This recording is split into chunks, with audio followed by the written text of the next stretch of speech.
I'll get up there. Sorry. It went on, the wrestler was being made, if they only knew. They used to make We'll get into it. We'll get into it. yeah, no, they used to make. We're good. Everyone gets a mic. Let's go down the line. Start with Meg. And why don't you tell us what was going on, where were you at in your career, when you got offered the opportunity to be in this movie, and how you got on board? Oh. Yeah.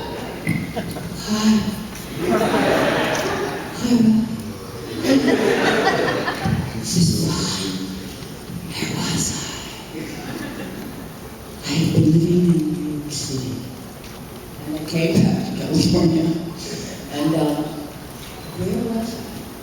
Oh gosh, maybe pretty far back. I was in California, and an agent called me and said that he had an apartment for a man by the name of John Carpenter.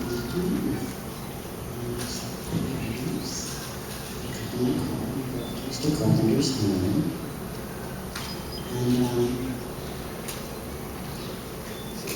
yeah, there you were. And I sat down, we all just spoke, Roddy and John and I, and John and I threw in, and we started talking about our children. And he said to me, he said, "I got 2 girls." Geez, I got 2 girls. I said, "Yeah." I said, "I have a son. How's your..." I said, "Just 16. Oh. I said, "I got 2 girls." And he said, "Now, the first girl, she's an angel. She's quiet, she likes pink." And then he said, "I don't know what I'm going to do now. I got a number 2 child. And she's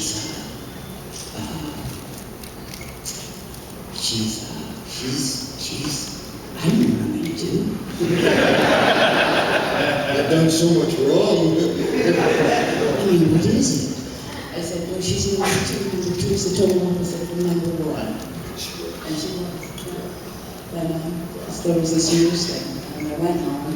This is what I remember anyway. I went home.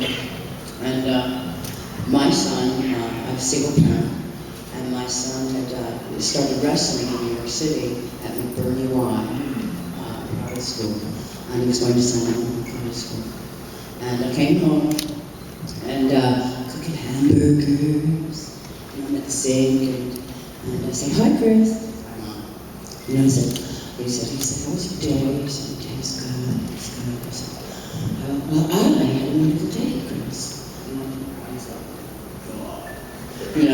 Mom, and I said, "I met 2 very nice men today. This wonderful man, John Carpenter. And your mom said his house is so nice, and he composes music, and he's a filmmaker, and I don't know, it's just really nice. And I like your hamburger." But it ended up with, and I said, "Oh, and I met this wonderful man. Christopher, he's got 2 girls. We were talking about kids, and he's a wrestler, Chris. His name is Roddy, and my son, Roddy Piper." No, all of a sudden he was at my back. I'm flipping my hamburger. I said, "Yes, his name is Roddy Piper, Chris." It was the first time in my life as a parent that my son actually, I mean, it's so funny because we're all moms, we're all dads, we're all kids, and my son actually just was breathless. And it was, it was like, and? And so far, it's the first career. I am where I am in the moment. It's very funny, I can't go backwards, I can't go forwards, and that's what my day was like when I met John.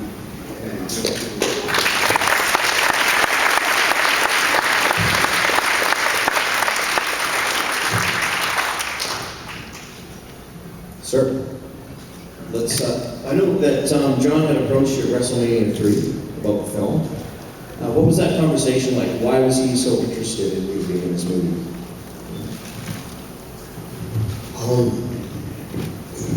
It was like this. WrestleMania 3, there was, I think it's still the indoor record in America anyway, 93,000 people. And since I was like 15, they just had me in cars and airplanes. And I never heard of John Carpenter. I didn't know who he was, you know. I still watching Leave It to Beaver, you know. They wanted dinner after WrestleMania 3. And they were on, it was just as simple as pass the rolls, you want some butter, you want to be my next movie, sure, can I have some more champagne? And then I found out who he was. Oh man, you know, I didn't give him much respect, I didn't think, but he was really nice about it. And then we started talking creatively about it. But that was the first moment that I've been with him. He well. That's a huge deal to suddenly jump into the starring role of a film. How are you feeling about that? It didn't bother me at all, to be honest with you, because I didn't know what I was getting into. Well, like, if I hadn't had these two folks, it would have been a lot harder. You know, they didn't like me. Vince McMahon got really angry at me for leaving the EFG, whatever it is.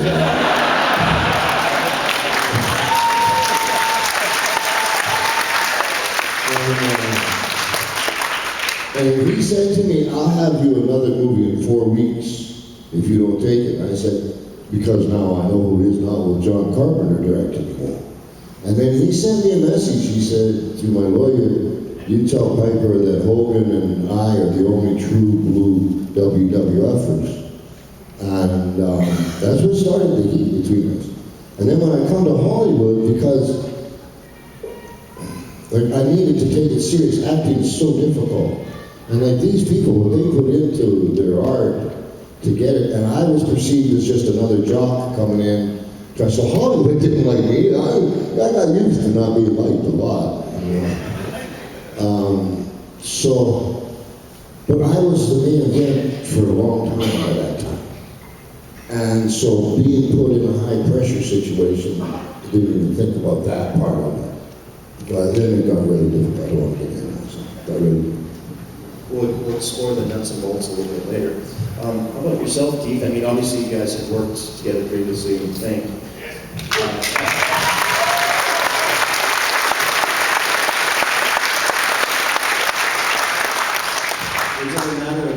Is he the kind of guy who says, no, you're going to be in this film, or I would like you to audition for this film? No, it was the first time in my, the first time in my career that the director called me up. He said, Keith, I really want to send you this script. Now I wrote it for you. I wrote it with you in mind. And you got to tell me if you think it's racist or if it has any stuff in it that's really not cool. And I said, okay. Because first of all, it's Hollywood. You think people are lying. People tell you things and they don't follow through. But he did. He sent me the script, and I know why he had that question. But in context of the world he was trying to create, I didn't find anything racist about it. So I told him that. I mean, it was, as I believed then, as I believe now, the misnomer of racism is really created by economics, and it's overshadowed by economics is the underlying thing about it, and it's easy to place other issues on top of that when the bottom line is not economics. So I thought I recognized that, and I said, hey man, I'd love to be in this. And I had been working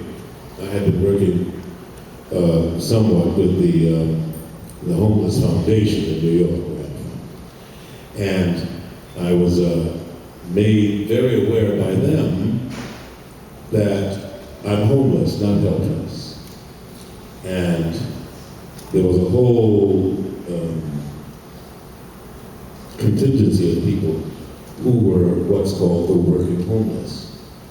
They could not afford housing. but they went to work every day. But, because of how they had to play catch up, they had no place to live, so they would live in little villages like we had in the movie. Or they would find little places like that. They would find hovels, they would find places, they would wash up in restaurant bathrooms. And at the time, back in those days, you could go to the park, and the park did have an open restroom, so you could use it, and you could wash up in there. So that's, what that was. So, him having made that offer, after reading it, I went, wow, he's really offering me a part. So, I was glad to work. I would have to expect you to say, after the shoot that the thing was, and sitting outside the cold there, Well, you would have said, John Carpenter, F off. My first movie was The Thing. And I thought, although The Thing did not get good reviews when it opened up, it was supposed to be the big universal summer money maker. But Poltergeist had come out, and E.T. had overshadowed everything. It was stayed #1 for weeks. Now, and nobody asked me.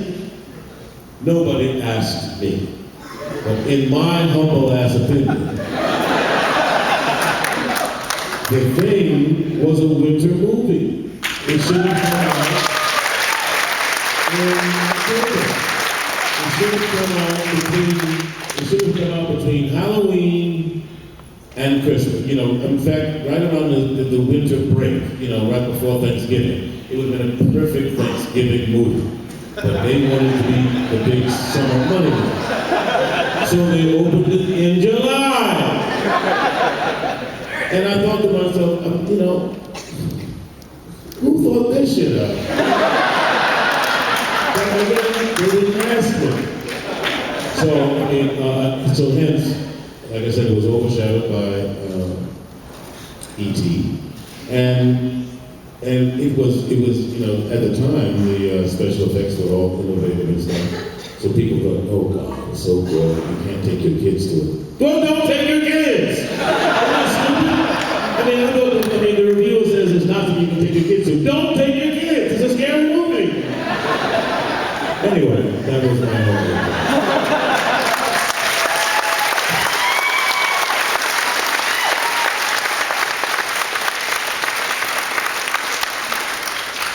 One of the reasons we all love They Live, and one of the reasons I think it's become more and more popular, is that the themes of the film are more vital now than they were then. It's strangely, telling us about our future, that film. But when it came out in the 80s, the Reagan days, it's a very different time. What was that reception like? What did you guys kind of think when it came out? What was the climate around this movie?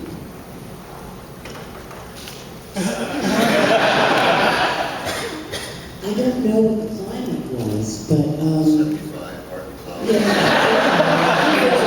showers and afternoon and earthquakes. Let me phrase it this way. This is sort of a very, extremely critical movie of sort of the Reagan way of thinking, coming out at a time when he was at the height of his popularity. That's a big deal. That's a ballsy move. I remember talking to Sandy, who was the producer, and when, two things happened. The New York Times had posted a picture of Roddy Piper and my name. So it took about 2 weeks for them to apologize for that. The movie came out, and it was right on the cusp of DVDs, before things went straight to DVD. It was right around the time that was beginning to happen. It was #1 in the movie in the country for 2 weeks. 2 weeks straight, it was the #1 movie. After the 2 weeks, you couldn't find it anywhere. It went off the planet. And I said to Sandy, what's that? She said, obviously it pissed somebody off. because you couldn't see, I mean, you just couldn't find it. I mean, it was just not to be found. And that's again, one of the things that caused it to become a sort of underground cult kind of film. Because both the Thing and, I mean, John Carpenter's kind of like that, but the Thing and They Live just went underground. I mean, you could just, when the people who liked it really liked it, because you got something out of it. It's a great fan base. But generally, at large, you won't find a whole lot of people. I mean, nowadays it's 30 years later, so people know it from it being shown, But and if from that time, it could have gone away from them because it just disappeared. And Roddy, I know you're a strapping prairie boy from Saskatchewan, salt of the earth kind of guy. Golden Gloves champion, into wrestling.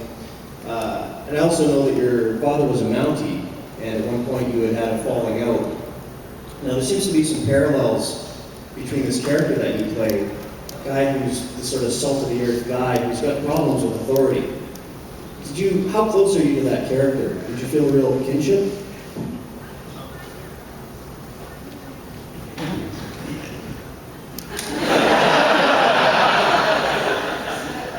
I guess you lay on the couch. I'm sorry when I made that snowball. I didn't know it was a mountain,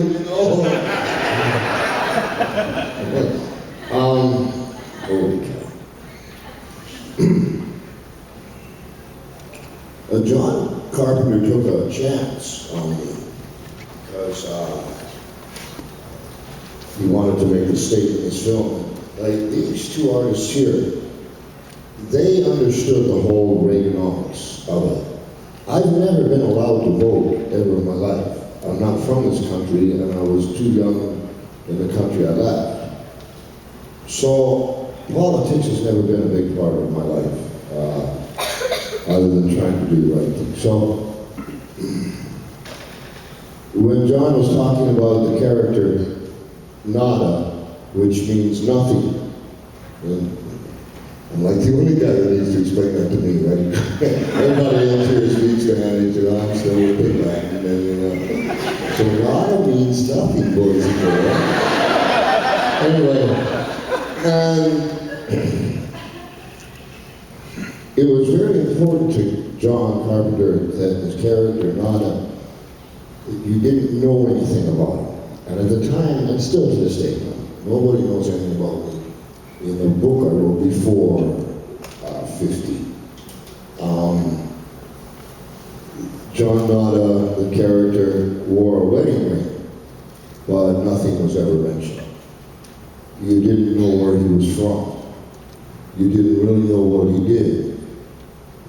Other than Nada, nothing, you knew nothing. And that's being some of the mystique of the guy.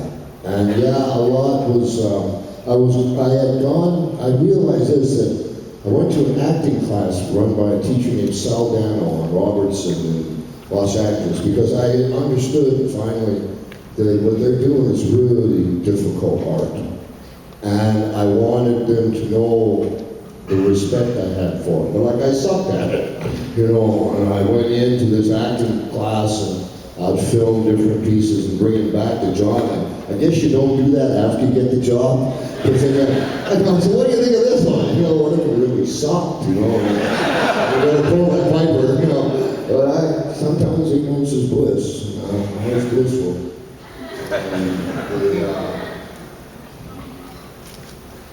And he had asked a lot of questions. There's a little piece in there that John had asked a lot of questions about himself. So there's a lot of similarities, I guess, from the point that didn't come from him.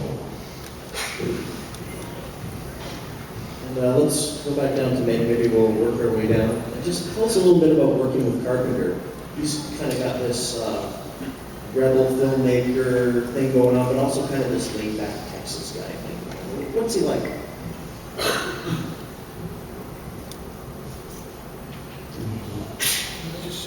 Same one. My dad was a great man.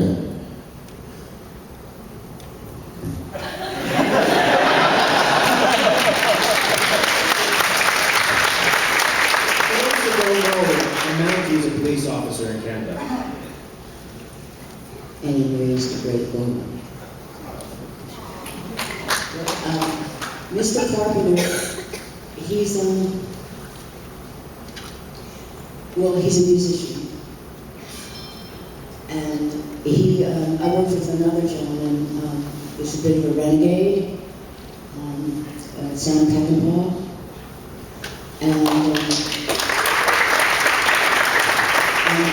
And Sam first started his career before there were independent films being made really. And Mr. Carpenter is 1 year away from studios as well. Mr. Carpenter accomplished something, I think, that inspired all the filmmakers after him. He is somebody whose work inspires everything about you if you love film. He does make you think, he makes you laugh, but he's always on another level. And the wonderful thing is that with any of his films, you go there without even knowing him, and then you love him and you want him. You know? And there are always these wonderful messages. His music goes hand in hand with it. He's very vibrational. And he's a very easygoing man. He says, when you meet him, when it stops being fun, we stop doing it. It's a very organized, gentle set, really. I mean, that was the amazing thing. Well, I didn't get to do that. But I wish I did. But, true, but when I met him that day at his home, you know, we spoke and I said, you know, this script is terribly frightening. And it's so prevalent. It's prevalent in any society. And it's, I knew immediately that it was them, and there are thems all along. Your children will come home and say, they did this, you know. But this was the powerful thing, you know, the masks that people wear. And it's treachery, and it's throughout the world. But the wonderful thing about, I think, that They Live was that, as you said, that he was every man and no man. The thing that I loved is that when I read it, I could have been anywhere. You know, you think about, where are you really? Well, you're in the city. Who are they? Well, they're anybody. Who is he? He's anybody. Who is him? Another anybody. You know, you think about walking around the streets in the cities, anywhere. And we're all them. But then there are the real ones. And the real ones are the power people. And the real ones are the corporations. And the real ones are the politicians. And the real ones are the ones that pull the strings. And so, in the film though, what I thought was extraordinary is that, and in viewing it as well as when I read it, that it's in a cosmopolitan area, but it covers every race. It covers the homeless. It covers, I'm sort of corporate. You don't really know, you know, and that you're in a city and you don't see anyone. And that's what we feel like in a city. We don't see anyone. And all of a sudden somebody's out and it's them. It's just, it was extraordinarily wonderful. And I think Carpenter's just extraordinary. He's a wonderful man.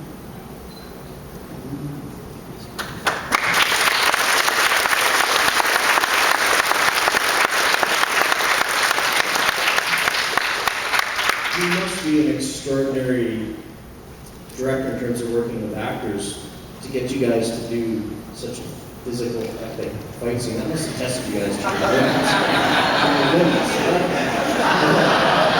Everyone here is dying to hear about the fight scene.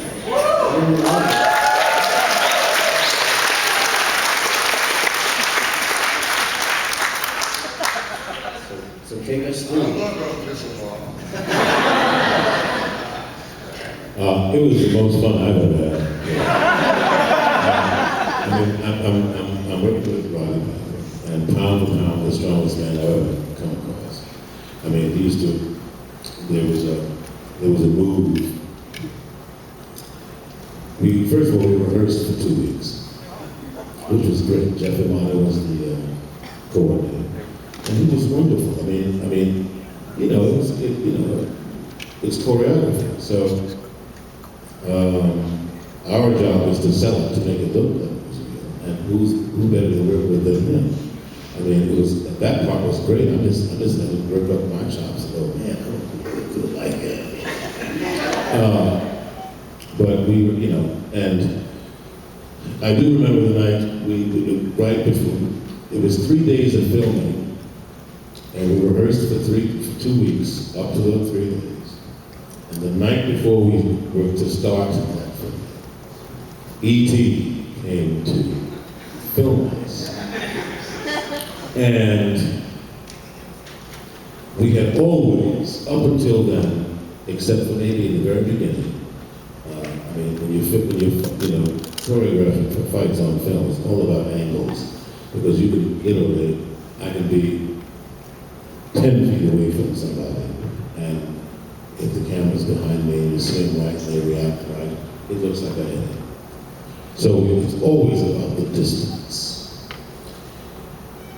That was always being stressed. He never hit me, and I almost never hit me. Except for that night, as soon as the camera rolled for E.T., the first move was I, punched him in the face. And where am I standing but too close? And I go bang. And I go, oh shit, I'm sorry. I was so embarrassed because I just finished telling the guy, no, he never hurt me. He's always been safe. He never got me. And boom. But I mean, it was some of the most fun I ever had because we really got to play. It was great stuff. We got to sell it, and I learned a few moves. So don't mess with me.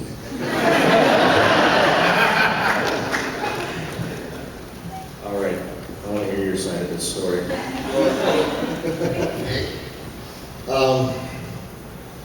Shoosh. Well, like Keith is a 220-pound dancer. He is like Mike Tyson, doesn't even know it. He is extraordinary. An incredible guy. I guess maybe from dancing, and you've got to be really strong to do that. He's a really, really strong guy. Really strong. And he hits really, really hard. And thinks he's pulling them. Right to never met Hogan.